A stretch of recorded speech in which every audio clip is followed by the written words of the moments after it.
नमस्कार दोस्तों, क्या आपको पता है कि समकालीन दक्षिण एशिया क्या है? और समकालीन दक्षिण एशिया में कितने देशों का एक समूह है, यानी कितने देशों का एक संगठन है, कितने देश इसमें शामिल है? जी हाँ दोस्तों, मैं बात कर रहा हूँ पॉलिटिकल साइंस इंटर का, जो कि एक समकालीन दक्षिण एशिया का एक चैप्टर है, जो कि 8 देशों का एक समूह भी कहा जाएगा इसे। तो 8 देश में क्या-क्या है दोस्तों? भारत है आपका जाके, नेपाल है, बांग्लादेश है, भूटान है, मालदीव है, अफ़गानिस्तान है और श्रीलंका है। ये 8 देशों के बारे में हम जानकारी करेंगे दोस्तों कि लोकतंत्र जो है कभी कैसा रहा और लोकतंत्र को की अस्थिरता के कारण क्या-क्या वहाँ पे घटनाएँ घटी। सबसे पहले हम बात करेंगे दक्षिण एशिया में लोकतंत्र जो है दोस्तों वो अस्थिर रहा है। क्यों रहा है? उसके पीछे रीज़न क्या है? जानते हैं दोस्तों। भारत में जो है लोकतंत्र कायम रहा, ये सब जानते हैं हम लोग। उसके बाद पाकिस्तान, बांग्लादेश में कई बार क्या हुआ दोस्तों? सैन्य शासन हुआ, यानी कि सैनिक शासन किया। वहाँ पे लोकतंत्र की व्यवस्था बिल्कुल अस्थिर है दोस्तों, क्योंकि लोकतंत्र वहाँ पे कायम सही से होता ही नहीं है, क्योंकि वहाँ पे कभी सैनिक सैनिक शासन करता है, तो कहीं पे कई कई बार वहाँ के प्रधानमंत्री, और प्रधानमंत्री पे जो है पूरी तरह जो है काबिज रहता है सैनिक, यानी कि सैनिक का जो अधिकारी होता है।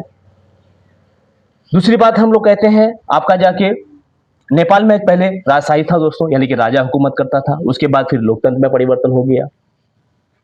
दक्षिण एशिया में संघर्ष के कारण क्या थे दोस्तों? दक्षिण एशिया में संघर्ष के प्रमुख जो कारण है मैंने यहाँ लिखा है दोस्तों। एक है सीमा विवाद, यानी कि आए दिन जो है सीमा को लेके, यानी कि बॉर्डर को लेके हमेशा कुछ ना कुछ होते रहता है। कभी भारत पाकिस्तान के साथ, कभी कभी बांग्लादेश पाकिस्तान के साथ। तो ये सब होते रहे। कभी क्या कहता है आपका जाके धर्म और जाति के नाम पे लड़ाई, कभी आतंकवाद के नाम पे लड़ाई, कभी जल और संसाधनों के विवाद को लेकर लड़ाई, कभी राजनीतिक अस्थिरता के कारण। तो ये सारी घटनाएं जो है ये प्रमुख घटनाएं हैं दक्षिण एशिया को लेके। दूसरी बात हम लोग जानते हैं सार्क के बारे में। यह एक क्षेत्रीय संगठन है दोस्तों, और इसका मेन जो मकसद था वो जिसकी स्थापना 1985 में की गई थी, और इसका मकसद यानी कि उद्देश्य क्या था? सहयोग और संघर्ष को सहयोग और विकास को आगे बढ़ाना, यानी एक दूसरे को कोऑपरेट करना, एक दूसरे को सहयोग करना और उसके विकास में सहयोग करना। उसके बाद हम लोग आते हैं श्रीलंका के बारे में। श्रीलंका में गृह युद्ध जो है आज भी है, कहीं ना कहीं देखा जाए तो पूरी तरह खत्म नहीं हुआ है। क्योंकि गृह युद्ध इसलिए कहा जाएगा क्योंकि उस समय जो है जब ब्रिटिश लोग हुकूमत करते थे, उस समय हमारे तमिलनाडु के कुछ जो है मजदूरों को लेके वहाँ पे चाय के बागानों में खेती करने के लिए लेके जाते थे ब्रिटिश लोग, यानी अंग्रेज। जब वहाँ पे दो भाषा है दोस्तों, एक आपका सिंगली और दूसरा तमिल। सिंगली वहाँ का बहुसंख्यक है, यानी कि बहुत ज़्यादा जो संख्या में है वहाँ पे सिंगली है, वहाँ की प्रमुख भाषा है। और जो तमिल भाषा है वो हमारे हिंदुस्तान की भाषा है यूँ कहे तो। लेकिन वहाँ के लोग जो है आए दिन जो है गृह युद्ध करते रहते हैं, यानी कि तमिलनाडु के लोग कहते हैं कि हमें पूरी तरह हमें आज़ादी दीजिए और पूरी तरह हमें अधिकार दीजिए। और वहाँ के जो लोगों का कहना है कि आपको हम लोग पूरी तरह हम लोग अधिकार नहीं दे सकते, क्योंकि आप लोग यहाँ के मूल निवासी नहीं है। यानी कि गृह युद्ध एक तरह से छिड़ गया और बहुत दिनों तक गृह युद्ध चला। उसके बाद फिर भारत को भी एंट्री होना पड़ा और भारत ने फिर सहयोग किया। फिर उसके बाद उसको सुलझाया गया, और सुलझाने के बाद जो है अभी तो ठीक है, बिल्कुल युद्ध नहीं हो रहा है, यानी गृह युद्ध नहीं हो रहा है, लेकिन फिर भी जाति को लेके आज भी जो है जंग जारी है अंदर ही अंदर। उसके बाद हम लोग आते हैं आपका जाके मालदीव। पहले तानाशाह था दोस्तों। मालदीव की अगर बात करें, मालदीव बिल्कुल तानाशाह था। एक वहाँ के एक आदमी थे जो मोमुन अब्दुल कयूम नाम था, वो 1978 से 2008 तक उन्होंने राज किया। उसके बाद जो वहाँ पे लोकतंत्र स्थापित हुआ 2008 में ही। अगर आपको क्वेश्चन आए कि मालदीव जो है लोकतंत्र की व्यवस्था कब हुई, तो 2008 में हुई। उसके बाद हम लोग जानते हैं अफगानिस्तान के बारे में। सोवियत और अफगान यानी कि 10 साल युद्ध लड़ा, यानी कि यूएसएसआर और आपका जाके यानी कई देशों का जो है समूह था यूएसएसआर।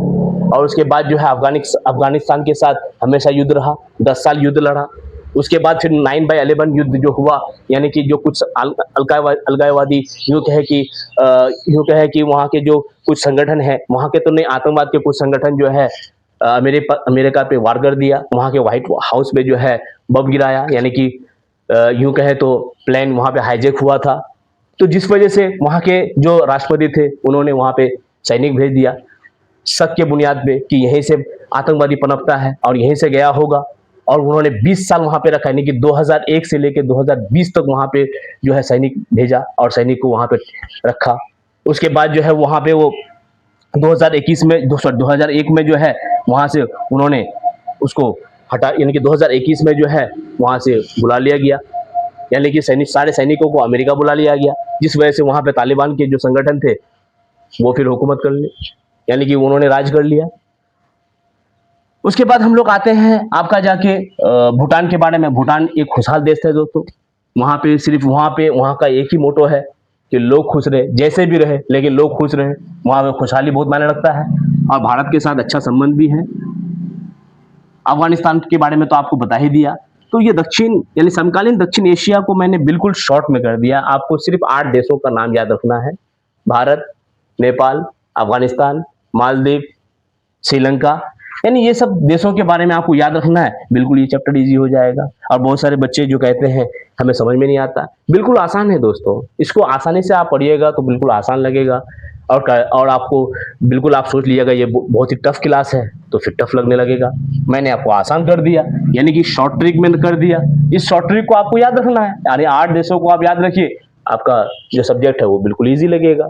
तो समकालीन दक्षिण एशिया मुझे लगता है कंप्लीट हो गया दोस्तों। अब हम बात करते हैं हमारे अपने चैनल के बारे में। अगर हमारे चैनल में जितने भी वीडियोस आप देख रहे हैं दोस्तों, तो लाइक एंड सब्सक्राइब जरूर कीजिएगा। और जितने भी लोगों को आप भेजिएगा दोस्तों, जिनको ज़रूरत है उनको भी आप भेजिए, ताकि हमारे क्लास को वो देखें और उनको समझ में आ जाए और पढ़ाई बिल्कुल आसान लग जाए। तो कैसा लगा दोस्तों, कमेंट में राय ज़रूर दीजिएगा। कुछ कमियां भी अगर होगी तो हमें ज़रूर राय दीजिए, ताकि हम आपके राय को सराखों पे रखेंगे। तब तक के लिए धन्यवाद दोस्तों।